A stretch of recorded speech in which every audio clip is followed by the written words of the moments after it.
So how do you defend against the blinders badge on NBA 2K22? Did you guys know that players can hit about 75 to 80% of their shots when contested 10 to 25%? When defending against Hall of Fame blinders, it's a problem out there. But how do you guys defend against blinders? As you guys know, blinders activates when a contest comes from the side of a shooter. So players out there, they created small meta builds with a huge amount of speed, and they're using these screens to force the defender on the side of them to activate their blinders badge. And this is a huge problem that a lot of players are noticing in NBA 2K22. It's not a problem that cannot be contested. I want to assure you guys that there is a way to contest the blinders badge, but it's going to take a team effort. Keep that in mind, y'all. I know a lot of you guys that are running with randoms may find this to be much more difficult, but if you could invest in finding a team to help build some defensive chemistry out there, you could eliminate the blinders threat.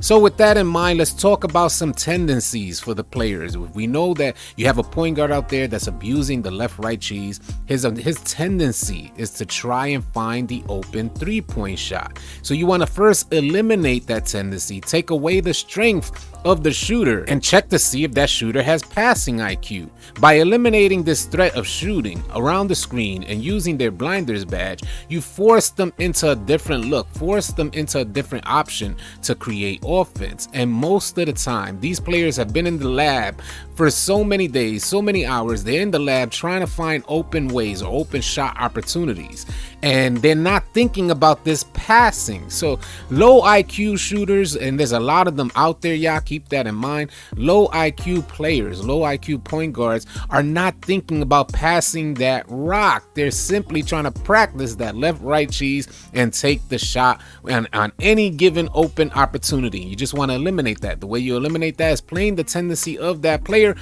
and setting up on each side of the screen. Again, a team effort. So two defenders are going to have to set up on both sides of that screen, eliminate the threat, force them into twos. If you guys don't know, me and Brutal Sim were talking about this on the AllCity Podcast on how to eliminate the blinders badge. Well, not necessarily, but how to eliminate the meta guard build out there. And again, it's going to take a team effort by you guys playing both sides of the screen. Force that point guard to choose a different option other than shooting. Force them to take the roller. Force them to pass it to the roller into the paint, only giving up 2 points instead of 3. I could promise you this. Especially with low IQ point guards, they are going to sell the bag in one of those possessions. They're going to sell the bag and force up a shot because this is what they made the build for. So it's a pride thing with these point guards. They made the build to take this 3-point shot. So you could best believe that one possession, they're going to sell that shot. And that leaves it up to you guys to come down the court and capitalize off of that sell. If you could capitalize off of that sell, and your team can knock down a 3 if they're not defending nearly as well, which more times than not is going to be the case. They're not going to defend nearly as well and force that 2-point option instead of the 3. You're going to get an open 3 in one possession, and that's a GG. That's the game pretty much. If you force 2s over 3, eliminate that point guard, eliminate the blinders badge and every other badge that goes along with it, like quick first step Hall of Fame, handles on Hall of Fame, handles for days on Hall of Fame, mismatch expert on Hall of Fame.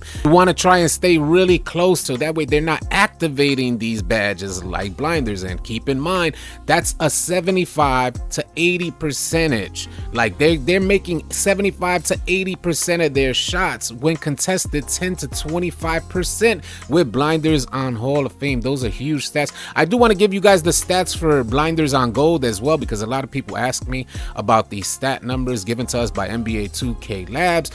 Blinders on gold allows you a 4 to 10% make percentage increase on shots that are contested 10 to 25%. That number like dramatically increases with blinders on Hall of Fame. That's why blinders on Hall of Fame is the recommended level for these shooters, and this is why you guys It's a team effort to contest blinders on Hall of Fame. I hope you guys found this video helpful and or informative. If you're new to the channel, please consider dropping a like. Also subscribing if you can. I'd greatly appreciate it. We're gonna go live later on and talk some more about this contesting blinders on Hall of Fame and how you guys should guard the tendencies of these point guards. I'll catch you guys on the next video. Easy, y'all.